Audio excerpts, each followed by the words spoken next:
Hello, everybody. It's Atticus, and greetings to all my fellow Dark Elf lovers. I have a really good replay for you guys. This one I did a little bit earlier. I played against the Dwarfs, and I brought a pretty interesting build that I wanted to show you guys. Um, it's kind of a different way of going about beating the Dwarfs, but it's really effective if they don't expect it. So let me go ahead and show you what I brought.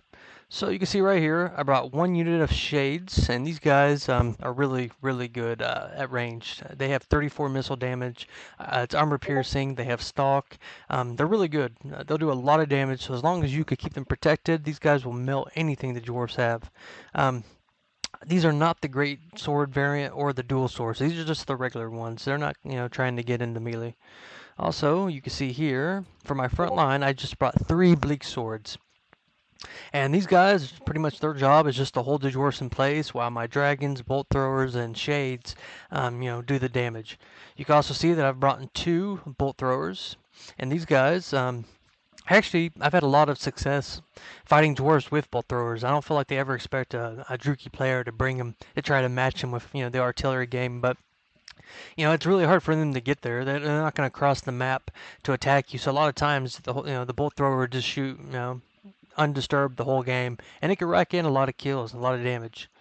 Also have a regular black dragon and another black dragon. This is actually a Dreadlord sword and crossbow. So this is probably one of my favorite Dark Elf lords. The reason for that is you have armor piercing ranged and armor piercing melee. So if the ground's really hot and there's slayers down there or demigryphs or something that could be a threat to your lord, just keep him in the air. You can see he has 376 armor piercing missile damage. So either way, he's going to do his damage.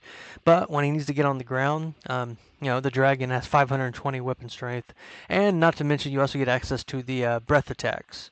So yeah, I always like him.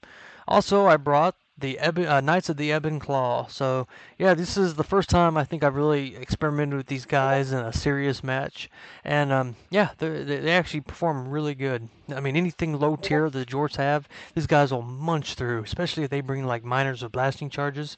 These guys, they're up to the task. So yeah, so that's my build, guys. A pretty, unconventional.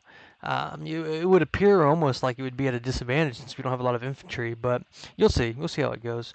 As for my opponent here, oh, I also forgot the staple of any of my Dark Elf armies. That's actually the most important part, and I'm always stressing it.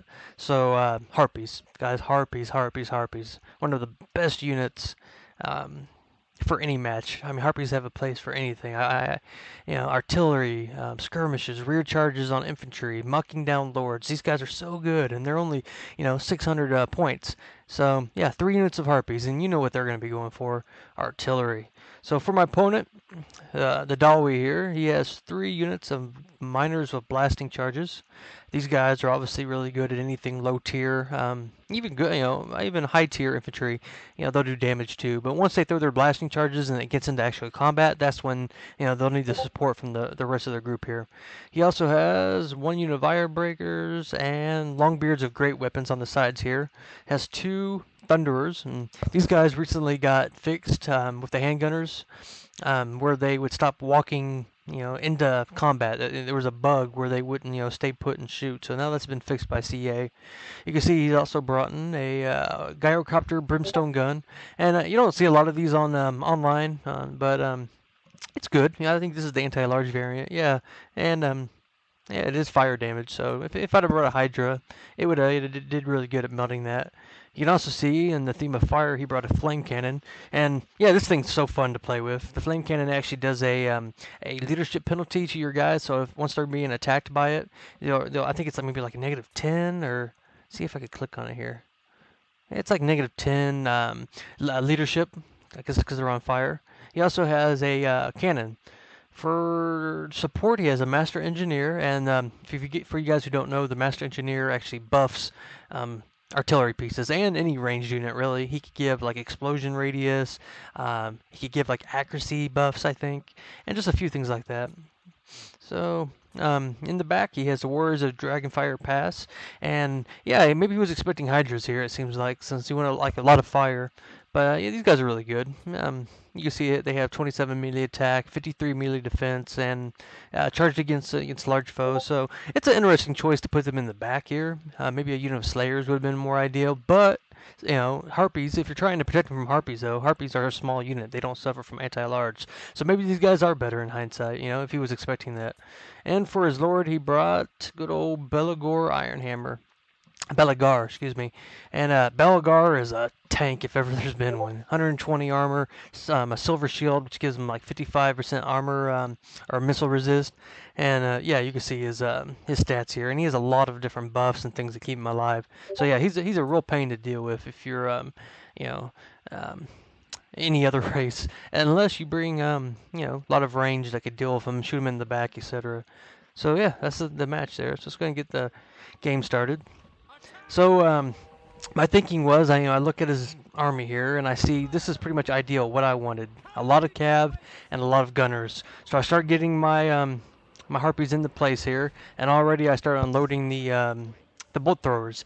And in this situation, you want to you want to pick which one is your biggest threat to your units here. Which one's going to do the most damage? The blasting charges or these thunderers? So obviously the thunderers. So I'm focusing the bolt throwers on that. You see right here. So yeah, here comes in the harpies. We're moving them in, and we're gonna get the forces moving here in a second. My opponent decides to start shooting at the Reaper bolt thrower, which if I were him, I'd be focusing on the dragons. But hey, he's getting the damage where he can. So yeah, look at this, guys. Just 2 Reaper bolt throwers have already taken these unit of thunderers down to half health. So yeah, they're no joke. And because I have the artillery advantage, he is forced to have to move up. So right here, the Gyrocaptor is going to start getting shot by the shades here, and yeah, this is good. As long as I can keep this unit right here from attacking them, these guys are raking the damage. So right here, you can see, just like in a matter of seconds, look how much damage the harpies do to the cannon here. Before he could even react, it's gone. And this goes with Skaven. This goes with Empire. Just never underestimate what harpies or carrion can do. So once I get rid of that, you can see I'm going to start focusing the flame cannon. So right now, his forces are starting to move up, and I am going to get a good breath attack here in a second, you're going to see. We've already crashed and destroyed this one unit of Thunderers by the bolt throwers. So coming into position, I'm going to land both my black dragons down, and you can see the really good charge here. So yeah, this is great, guys. I'm picking off his units one by one, trying to find them out of position, trying to find any exposed units here. He should have maybe kept his units a little bit more compact, maybe to support each other. So now that I've already destroyed these 2 units right here, I'm gonna start focusing the fire of the bolt throwers on these guys. And you can see right here there was this bug, and I don't know why it does it, but whenever you go forward with your units, they'll go backwards unless you take them out of a control group and then put it back in. It's really annoying. So you can see right here a really good breath attack by a dragon, and it just destroyed these Longbeards with great weapons. These guys are just getting munched by the Reaper bolt throwers. Over here in the main engagement, you can see that these harpies are just causing hell for his back line. Pretty much his whole formation has just been taken out by 3 units of harpies. Think about that. All those points he spent on artillery, cannons are just wiped out by 120 points of harpies. You can see right here the Dreadlord is making short work of these miners with blasting charges, and you can see right here the other black dragon now has engaged into this little group right here. And finally, this is when I see this is the time for the Knights of the Ebon Claw to come out, and watch how quick these guys just munch through these miners with blasting charges. It is awesome to see as a Druchii lover. It's always fun to watch dwarfs get munched on. So yeah, you can see I'm making, I've pretty much finished up this little pocket. His back line's collapsed, and where are my shades? Yeah, so my shades have been focusing his gyrocopter the whole game, and he decides to put it in the melee. I'm not sure if that's a good choice. Let's see how much attack it does. Weapon strength is 66. I don't know, maybe. I guess it's better than just sitting there getting shot at, by shades. So yeah, at this point, guys, you can see that I forced him to have to split his forces to deal with the harpies in the back, and whenever he did put some people in the front, like the miners and blasting charges, and tried to probe ahead, the dragons just pounced on him. So you can see right here I collapsed those 3 units, and I haven't had to utilize my my bleak sword yet. Over here, you can see a really good breath attack, and whenever I see units bunch up like that, it's a perfect time, to use your breath weapon. And this whole game, you can just see what these Reaper bolt throwers are doing, guys. They're just destroying the dwarfs, beating them at their own game. Over here, you can see that he tries to get if Dire Breakers actually get a really good attack on the shades here with their blasting charges, so that does a little bit of damage. But you can see the balance of power is really in my my favor at this point. So. Another breath attack, this time on the Master Engineer. And yeah, if you use it on the Lord, as long as they're staying put, not moving, it can do a lot of damage. So yeah, and at this point, it's just me picking up the pieces, escorting some units off, getting the Knights of the Ebon Claw here to take care of the Master Engineer, and yeah, just soak in a little action here. That was a little missile attack through my Dreadlord, finishing him off. So yeah, it's kind of beautiful. So yeah, guys, that was a Druki build I wanted to show you. So just in in conclusion here, sorry, I'm having trouble putting my thoughts to words. The idea of this build is to utilize your harpies, utilize your artillery by taking out his artillery, forcing him to come to you, and once he does that, you use your dragons, to deal with it. Because most times dwarfs are going to have their slayers in the back. So if you send the harpies in to attack the artillery, he's going to be dealing with them. He's getting hit by the artillery from my side, which forces him to move forward, which puts him out of position for my dragons. And I put a little unit of shades or repeater crossbows on the side here. And the reason you do that is just to be attacked from every angle. You want him to panic. You want him to send men here, make mistakes. So as a Druki player, as a Dark Elf player, you want to use your speed, use your mobility advantage. It's really important. You don't want to trade just wall to wall with a dwarf. You're not going to win. So yeah, that was just a little build I wanted to show you guys on how to beat dwarfs. I've had a lot of success with it. So the big swords, not a single kill, but that wasn't their job. I actually think we probably wouldn't even need them in this game. We could have done them without them, but it's good to have. The shades, you saw what they did. It just as I was saying, attack from every angle when possible.